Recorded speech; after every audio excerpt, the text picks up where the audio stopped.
Bakit ka nga pala galit? Sabi mo kanina. Yung kaninang umaga? Kiana asked while he was driving her and her friends back to the port. It was my brother. May kapatid ka? Elder. The eldest was an adopted son, si Kuya Harris. My real brother is Kuya Daniel. We fought last night. Bakit? He was putting up a quarry. Quarry? Yung sa ginto? Uh-huh. Tango ni Asher. Now that Dad is gone, he is pursuing it. He was trying to deal with Ava's father for connections. Kasama ko sa binibenta niya, pursuing and announcing a marriage with Ava. At ikaw? Yeah. Tanong niya at saka to sinulyapan. Hindi ito umimik pero hindi may tatago ni Kiana ang kakaibang ekspresyon sa mukha nito na para bang nasaktan. I already ended our relationship. I see no reason why Kuya Neil has to connect me with those De La Peñas. Pero magkaibigan pa rin kayo ni Ava. Anito na tila mapait ang mukha. Hindi na. Nangako na ako sa kanyang hindi ako lalapit after ng huling-hiling niya na mag-speaker ako. Siya ba? Jealous? Nakangiti niyang sabi.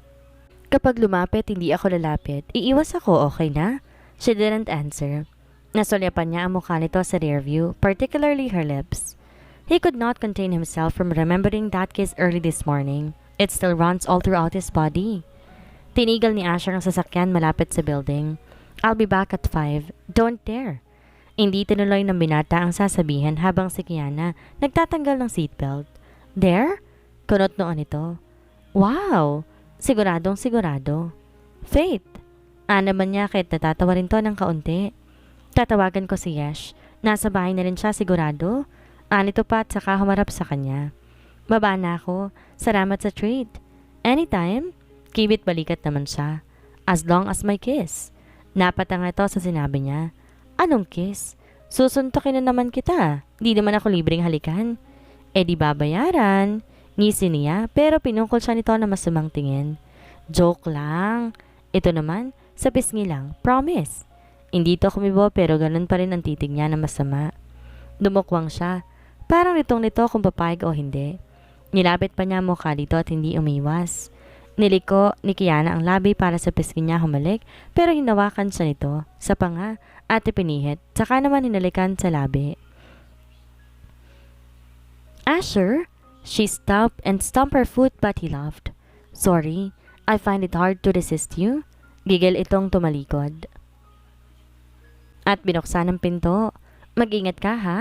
Padabog pa nitong sabi. Napakalambing. Naman niya pero ibinalibag nito ang pinto. He just chuckled. Kiana is so sweet. Well, in a unique way. Nanatili ito nakatingin saglit hanggang sa payungan niya ng mga isa sa lalaki. Sa mga lalaking yun, komportable siya dahil nakikita niya walang mali siya sa dalaga. At kanina nakilala niya ang mga yon, mga ninong yon ni Elora. Iisa ang ninang ng bata, si Leia lang. Umikot siya para pumunta sa kanyang indoor meeting with his store company. Actually late na nga siya pero siya naman ang boss. Binilinan lang niya si Kiana na babalik siya at wag nang matigas ang ulo nun dahil baka pagbalik niya pa uwi na yon at wala na nga siyang abutan. Napapansin pa naman niyang may katigasan ang ulo ng dalaga. Natutuwa siya sa pagsaselos nun kay Ava. Wala naman talaga siyang ginagawa. The woman just asked to stay for a while as she waited for her subject. Wala naman yung kaso sa kanya dahil tahimik naman si Ava. Nakikipagkwentuhan lamang yun kapag kuwan at may bago na yung maniligaw for sure. Di naman mawawalan si Ava dahil bukod sa maganda, napakatalino pa. Medyo sablay lang sa ugali. Sana nga matuto na yon para naman maging masaya na sa bagong lalaki na magiging karelasyon sa buhay. And he is happy that she's really moving on. Nakita pa lang dalawa ni Kiana at totoo naman na sinabi ni Ava na pinapapunta niya yon. Parang doon siya nagmintis kaya naman naiinis siya sa sarili niya. He was not supposed to stay inside the room with the woman now. Kahit naman siya kanina na nakita nito, si Camilo na nakahawak kay Kiana, hindi siya natuwa. Iyon pa kayang isang oras sila ni Ava sa loob ng office niya? Ikinatawa ni Kiana. He knows that he is deeply sorry. He is so damn serious about her. Gagawin niya lahat para maging formal ang relasyon nila. His phone lit up on his dashboard. Nagmenor siya. Saglit na tinabi ang sasakyan para basahin ang message. Profile lang ng Kuya Neil niya ang nakita niya. Hindi sana siya interesado pero baka importante. I see now. Babaeng may anak na pala ang gusto mo? Ipinagpalit mo si Ava na matalino, mayaman at maganda sa isang scholar na wala pang napapatunayan sa buhay? Fuck it. Napahila mo siya sa mukha. What do you fucking care? Manage your own life? I do fucking care about it. Pinamana mong yaman na pinundar ni Dad sa hindi mo anak, kaysa mag-anak ka sa tulad ni Ava na dalaga at walang sabid. And who told you about it? Huh? It is none of your business. Well, then it's none of your business too. If I chose to be a single mom, this is my life and everything that I have is mine. Pinamana to sa akin ni Dad kahit wala ka ng pakialam. Kung kanino ko gusto sin ibigay, ikaw ang magpakasal kay Ava o ni Tito Fred. Gigil na pinagsan niya ang mensahe. Halos mamotok ang mga ugat ni Asher na may panga sa sobrang inis niya. Baka hindi talaga siya ang black sheep sa pamilya. Baka ang kuya talaga niya. Huminga siya ng malalim. Muling pinausad ang sasakyan. Baka naman sinusundan pa siya ng kapatid niya. Kaya nalaman na may anak na si Kiana. Pwes po protektahan niya mag-ina sa abot ng kanyang makakaya. May mga tao talagang mapanghusgan, ang mahalaga lang, talino, ganda at yaman. Nakalimutan siguro ng iba na tingnan ang ugali ng isang tao dahil yun na mahalaga sa lahat. He does not need an overly smart woman in his life. He needs a friend, a partner, and a companion with whom he could share all his thoughts easily. Ngumisi si Ava matapos na ma-realize ang ginawa sa kanya at nangangamusta. It was such a great time to make a simple revenge. Alam niyang botong-boto sa kanya si Neil at di talaga makalapit ang dalawa ni Asher. Konting gusto ng babaeng yon na magkapera sa pamamagitan ni Asher. Asher is a billionaire anyway at hindi rin niya matanggap na ang isang babaeng may anak ang ipinalit sa kanya ng boyfriend niya. Napakalayo niya sa babaeng yon. Law student siya. Ama niya ay huwes habang iyo'y nag-aaral lang bilang scholar. Anong pinagmamalaki nun? Instant trophy? Malay ba niya kung saan ganong ama nun? Na yun ang sinabi niya kay Neil. Nagpabuntis lang siya sa lalaki kaya ang agang naging ina. Nilayo nga niya si Asher sa babaeng dinala ni Olive noon sa initiation. Ngayon ay sa dalagang ina rin ng bagsak. That cannot happen. Hindi siya makakapayag ngayon na alam niya kung sinong dahilan ng pakikipaghiwalay ni Asher. Ang intern din pala. Na mabigat ang loob niya. Nakababa na si Kiana ng barko. Tumuloy siya sa building ng port at doon tumayo sa may labas ng opisina. Naroong iniwan na siya ni Yolo dahil sabi niya hindi siya sasabay. She sat on the bench and waited. Nag-asikaso na mga tao sa itaas para makaalis dahil uwian na. Maya-may napansin niyang bumaba na empleyado na parang natatarantang bumalik sa pwesto. Si Sir Neil. Bulong ng isang babae na nagmamadali. Neil, hindi ba't kapatid yun ni Asher? Bakit nandito? Hindi naman niya sakop to ah. Naman ang isa na natataranta rin. Ewan ko, baka gustong saklawan yung port. Maya-maya'y bumukas ang elevator at may lalaking lumabas. The man is gorgeous and young-looking. Kabuntot no ng ilang lalaki na nakamata sa paligid. Nanatili naman si Kiana nakatingin lang habang kampanteng nakaupo. Napunta sa kanya ang mata ng lalaking bagong dating. Kamukha ito ni Don Benedicto. Halos parehas din ni Asher pero mas pogi si Asher. Pinigil ng lalaki ang mga tauhan sa paglalakad pero yon, tuloy-tuloy lamang sa pwesto niya. Is Asher here? Tanong nito sa kanya. Good afternoon, sir. Wala po. Marina ba ang bagong uniform ng secretary? And you're not Violeta. Sino ka? This floor is not intended for Marines. I am an intern, sir. Intern? Nasa labas ng pinto ng office ng chairman? Hindi ito waiting area, miss. Sinong hinihintay mo? Kapatid ko. Hindi siya nakaimik at nanatiling nakatingin lamang sa lalaki. What a coincidence. Ikaw siguro tong intern na scholar ni Dad dahil may anak na bagong babae ng kapatid ko. Matalas ang bibig na sabi pa nito sa kanya. Hindi po ako babae ni Sir Asher. What then? Do you have a special agenda? That's why you're waiting? Kukuha ka ba ng allowance o baka huhutot sa yaman na iniwan ni Dad? Tumikwas ang labi nito pero siya napatanga lamang. Look, woman. Mahinang sambit ito sa kanya. I know you. May anak ka sa pagkatalaga at kumakapit ka sa kapatid ko para sa pera? Scholar ka ng ama ko at sigurado hindi ka pa nasasayahan kaya kapatid kong isip bata ang pinupuntirya mo. Wala po akong alam sa sinasabi ninyo. Mapait niyang sagot. Don't think as if you are good for him. You're wasted while he's not. Mas maraming matataas na babae ang pwede sa kanya, hindi ikaw. Mahiya ka. Tililikuran siya ng lalaki bago pa nakapagsalita at nanlumo ang mga tuhod niya. Agad siyang napayuko. Napatulala sa granite na sahig. Sa tanang buhay niya, hindi lang siya isang beses na nahamak, pero ang isang ito ang pinakamasakit. Agad siyang napakurap para pigilan ang mga luha.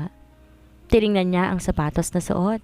Totoo palang ang daming tao ang mababa ang tingin sa tulad niyang dalagang ina. Si Asher lang di sa kanya ng husga. At si Don Benedicto, tama ang kanyang kutob na maraming hahamak sa kanya dahil sa pagkakadikit niya kay Asher. Lalo na't isang tulad ni Ava de la Peña ang sinusubukan niyang mapalitan sa buhay na isang Montenegro. Damn! Ito na naman ang kalituhan ni Asher na makalabas siya ng lift pero wala siyang natanaw ni dulo ng anino ni Kiana. She said she'd wait for him outside his dad's office. Nasa na? Sumilip siya papuntang banyo pero wala na siyang matanaw na tao roon. May ilan na lang empleyado sa auditing department. Sir? Tanong ng empleyada sa kanya. Hey, Ania.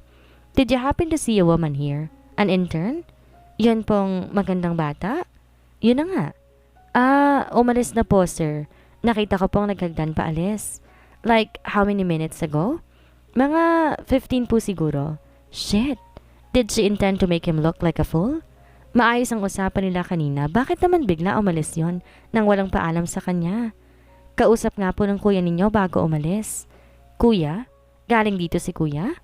Opo. Tapos pagkaalis po ng kuya nyo, umalis na rin po yung bata. Asher inhaled deeply and pursed his lips. Thank you. Aniya lang. Naglakad na rin siya papaalis. Anong pesteng buhay naman? Posible kaya na may hindi magandang ginawa ang kuya niya kay Kiana, kaya't lumayas na lamang iyon at di na siya naghintay?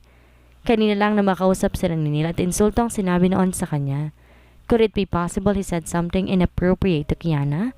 But how? Neil doesn't know her? Na makababa siya ng parking, tiningnan pa niya ang paligid. Tapos tiningnan din ang smartphone niya, pero wala talaga. Hindi na yun nag-online pa mula pa kanina. Para siyang maiiyak. The fact that she left without a single word meant she was heard. She even ignored him. Tingnan namin boss sa labasan, baka hindi pa nakakasakay. Sabi ni Derek sa kanya. Kumilos ang ilan sa mga yon para hanapin ang dalaga, pero duda siya na hindi pa nakakasakay. Maraming taxi sa port, maraming tricycle. Asher tried calling Kiana. Nagre-ring naman yon pero walang sumasagot. Naputo na lang ang tawag dahil umabot na sa ilang segundo. Answer me please, I'm worried. Aniya sa chat saka hinilot ang gilid ng labi niya. Okay lang ako, umuwi ka na. Reply ni Kiana kaya tumawag ulit siya pero hindi pa rin sinagot kahit na online. Answer my call. I want to talk to you. Tama na, Asher. Ito na ang huli nating pag-uusap. At bakit? Naisip ko lang, marami pa akong pangarap na gusto kong maabot sa sarili kong sikap. Liar. Yun ang nakangawing sagot niya. Halos manginig ang mga daliri niya sa pagtipa sa keyboard. Hindi ka nagsasabi ng totoo. Bahala ka kung anong gusto mong paniwalaan. Babayaran ko lahat ng tulong oras na makasakay ako. Pangako yan. Salamat pa rin. Salamat. No. Sagot niya rito pero biglang nawala ang status nito kaya naman nataranta na siya. Pakiramdam niya napapagod siya kahit na nasa kinatatayuan lamang naman siya at di gumagalaw. Wala boss sa labasan. Ana Derek sa kanya. Nakaalis na siya? Yun lang ang naging sagot niya sa bodyguard niya. Tsaka yun tinignan. Kung ako ikaw, anong gagawin mo? Boss? Gulat na tanong pa nito sa kanya. Iba naman yung sagot ng boss niya sa akin.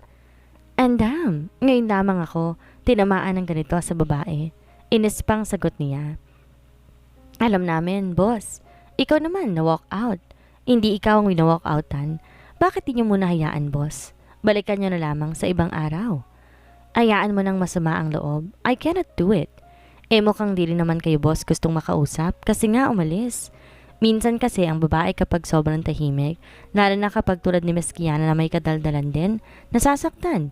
Malamang na sobra. Pakalmahin niyo muna. Hindi siya kaagad umimik pero lumapit na siya sa sasakyan niya.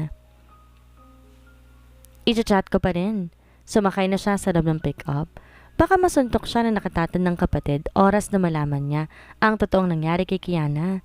Hindi siya naniniwala na basta-basta noon marirealize ang kalokohan na pag-abot ng pangarap mag-isa. Kung inaakala ni Kiana na madali siyang sumuko, hindi. He was not the same. Asher before, he never came for anyone or anything. Kung may dinilang kagandahan ng pagkawala ng kanyang ama, yun ay ang pamukha sa kanya kung anong klaseng nilalang siya noon, na dapat niyang kalimutan at ayusin ngayon. From being a carefree and careless, he is now very careful. Puspusan ang ginagawang pagkuha ni Neil kay Frederick. Seryoso talaga ang kapatid niya sa minahan. Paano kaya magiging komisyon ng ama ni Ava sa bagay na yun? Baka siya ang komisyon. Hindi siya makakapayag doon. Babawian niya ang kapatid niya? Bigla naman siyang napaisip.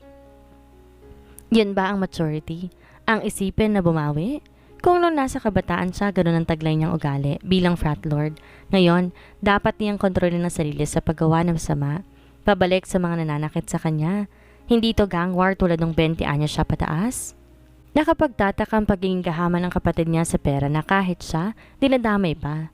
Asher found himself talking to his cousin Lucas.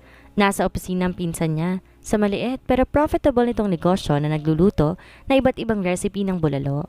Mula sa mga sinusulatan nitong papel, nag-angat to ng tingin sa kanya.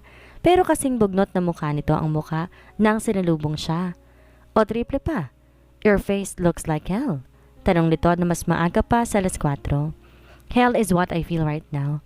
Oh damn, that must be really a big problem. Naupo siya sa mesa na malapit na sa may counter. Kumuha siya ng sigarilyo sa kaha na nakadisplay at nagsindi. He already quit smoking since his father got sick. Ngayon na naman na siya titikim ng sigarilyo, pampawala lang ng stress. I want to stop myself from seeing my brother.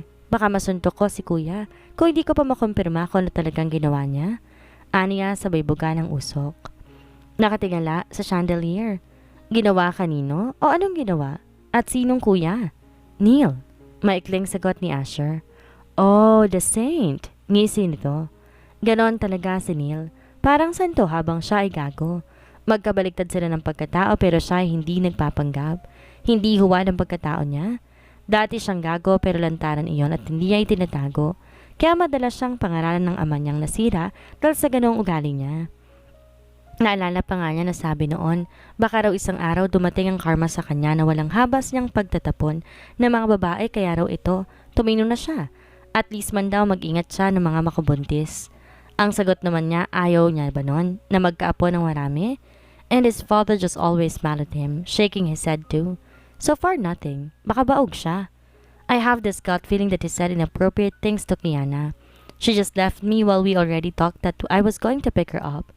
Somebody just told me that Kuya Neil was there, talking to Kiana, and soon after that, she left the building. That's really fishy. Eh bakit ba? Ano naman pakialam ni Kuya Neil sa'yo? Kunot noong tanong pa nito. Simple. He wants Ava because her father has a lot of connections. Ah, gusto niya ng mga illegal na tao tulad niya. Sorry insan na pero nagsasabi lang ako ng totoo. I know that too. Alam ko namang madalas sila ni Dad magtalo noon dahil matuwid si Dad at honest na tao. Ayaw niya ng mga illegal na negosyo maglaligay sa mga tao niya sa alanganin. Siya lang magpakasal kay Ava. Naawa ko kay Kiana dahil nagagamit ang anak niya laban sa kanya. Masama na bang maging single mom ngayon? Ines na tanong niya. Masama kasi inaagaw ka. Umalakak na sagot ni Lucas sa kanya. Kami nga ni Olive nag-away na naman. Out of nowhere mainit ang ulo dahil ng babae raw ako dun sa party. Ang tagal na nun, Diyos ko. Tayo magkasama. Di ako na-inform babae ka na pala. Siya naman ang natawa dahil parang nilukot na papel ang mukha ng pinsan niya. What did you do? Guess what? Anito sa kanya.